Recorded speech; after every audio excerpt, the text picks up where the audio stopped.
Welcome back to Phone Transformer. Today I'll show you how to view a blocked Instagram profile using a simple and practical method anyone can follow. This video explains exactly what to do step by step. Now let's get started.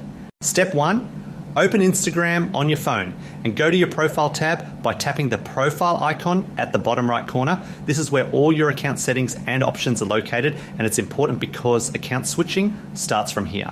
Step 2, tap your username at the top of the screen to switch accounts and log in to another account. If you don't have one, you can create a new account or use a trusted friend or family member's account.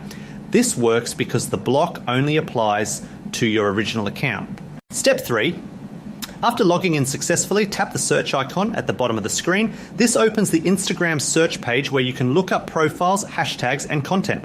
Step 4, type the exact username of the person who blocked you into the search bar. Make sure the spelling is correct so the correct profile appears in the results. Step 5, tap on their profile from the search results to view their posts, stories, and profile details, which are now visible because you're accessing the account from a different profile. Thanks for watching. Don't forget to subscribe to Phone Transformer for more helpful tutorials like this.